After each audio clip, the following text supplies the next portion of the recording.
Disease epidemics and pandemics have been some of the greatest historical threats to humanity through the ages. When people reel off numbers and statistics about the great plagues of the past, it can be easy to lose perspective on just how horrific these national and international tragedies have been. Today, we're going to take a look at 10 of history's most nightmarish epidemics and pandemics and tell you exactly how devastating each has been.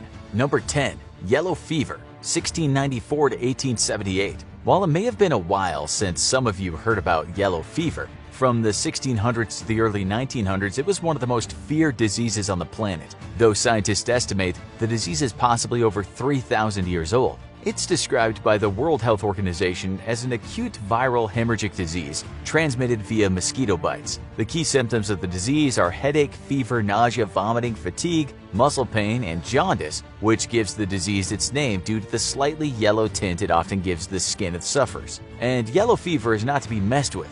Those who develop severe symptoms often die within a week to 10 days. Yellow fever has spread like wildfire in mosquito-filled tropical areas like the Caribbean and numerous countries in the Americas, including the United States. The yellow fever epidemics of 1694 to 1855, which ravaged Boston, Philadelphia, and Norfolk, Virginia, were brutal. But the 1878 outbreaks in the Mississippi River Valley were the worst of all. Over the spring and summer of that year, around 120,000 people were infected with yellow fever, and from 13,000 to 20,000 of those infected individuals died from the disease. Because its infection vector is in mosquitoes, the disease can spread incredibly quickly from just one infected person to a whole community in a hot or tropical environment. Thankfully, scientists have since developed an extremely effective vaccine against the disease that is generally both affordable and easy to access. However, this hasn't stopped cases from popping up sporadically in Africa, Asia, and South America. Number 9. Japanese smallpox epidemic, 735 to 737.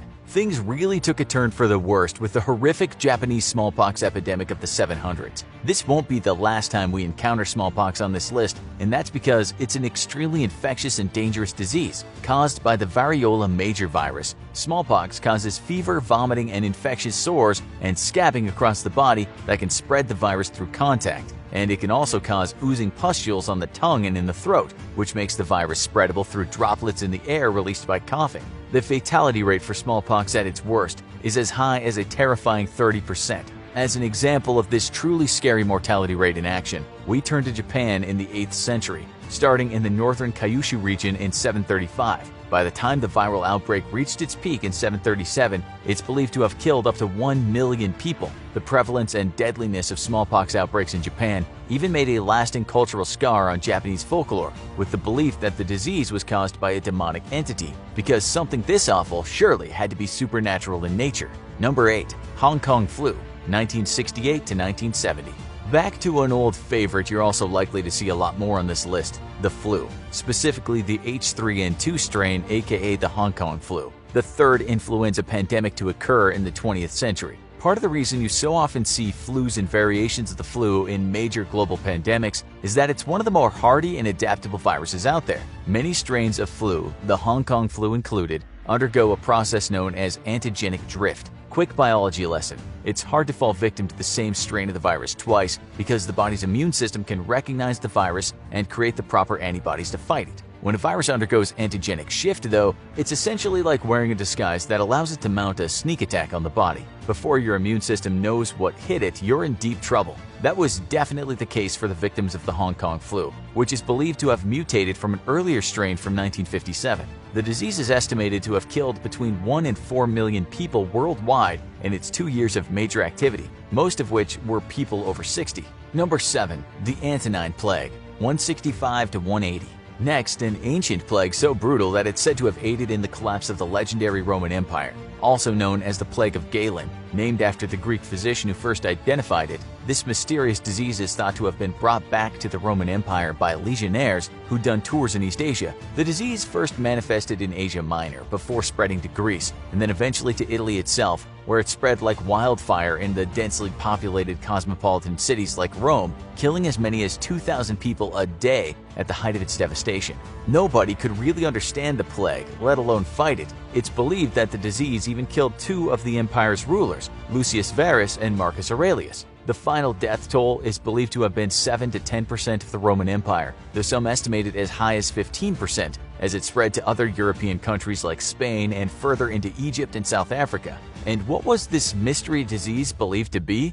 Based on accounts of symptoms at the time, scholars believe it was most likely an outbreak of smallpox. See, we told you it would come back. Number 6. The Third Plague, 1855. The Third Plague was a record breaker in a number of terrible categories. It not only straddled an over 100-year period from 1855 to 1959, it was also the first case of bubonic plague to strike all 5 major continents, with major outbreaks in Hong Kong in 1894, Bombay in 1896, Sydney in 1900, Cape Town in 1901, and Los Angeles in 1924. It also caused around 12 million deaths during its reign of terror, devastating populations worldwide, and it inspired containment measures unlike anything the world had ever seen before, to varying degrees of success. Having gained knowledge of the virus's transmission through fleas and rats, as well as its early warning signs and symptoms, the infected areas mounted a hardcore defense against the invading disease. Toward the end of the 19th century, doctors were experimenting with plague serums that often killed as many people as they cured. Other methods used involved vast quarantines and controlled rodent burns meant to contain the spread. Ultimately, a lot of these methods weren't much use, but it did set precedents in terms of the scale of global reaction to a major viral pandemic. Number 5. HIV/AIDS, 1981 to present. One of the most well-known sexually transmitted diseases of all time is the human immunodeficiency virus and the acquired immune deficiency syndrome that sometimes results from it if left untreated. More commonly known as HIV and AIDS, the disease spreads through bodily fluids and sexual contact or through the sharing of needles or botched blood transfusions. If left untreated, the disease can lead to infected people becoming devastatingly immunocompromised, often leading to death from another infection that the body can no longer fight off. The modern HIV/AIDS epidemic first became known in 1981 and has continued through to today. There are currently around 37.7 million people living with HIV/AIDS today, and since its discovery, the disease has killed over 25 million people. What makes the HIV/AIDS epidemic particularly egregious is the poor government response to containing the outbreak and properly treating those infected. The attitude toward the virus was exemplified by the advice Washington gave the Center for Disease Control in approaching the outbreak, with the gist of their guidance being to look pretty and do as little as possible. As a result, millions of the deaths that resulted from HIV/AIDS were likely extremely preventable if the proper treatment had been given.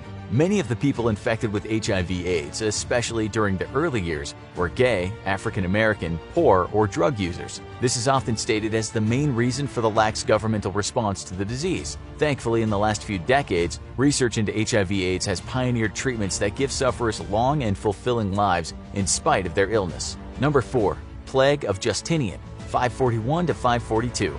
Now onto a plague of truly mythic proportions. In more recent years, the sheer extent of the effect of the plague of Justinian has been cast into doubt, but many historical accounts of this plague place its death toll between 25 and 50 million, around 10% of the world population at the time. Much like the more recent Third Plague we mentioned earlier, this was likely another case of extremely dangerous bubonic plague spread by rats and their fleas across the Byzantine Empire in the 6th century. The plague of Justinian likely originated in Asia, but infected rats were inadvertently brought into African nations like Egypt through Roman trade routes. Like almost all major outbreaks of the bubonic plague, cases spread like wildfire across the cosmopolitan empire, bringing death and destruction wherever it went. After hearing enough of these accounts, you begin to really understand the sentiment behind the old cliche, avoid it like the plague. Number 3. Spanish flu, 1918 to 1919.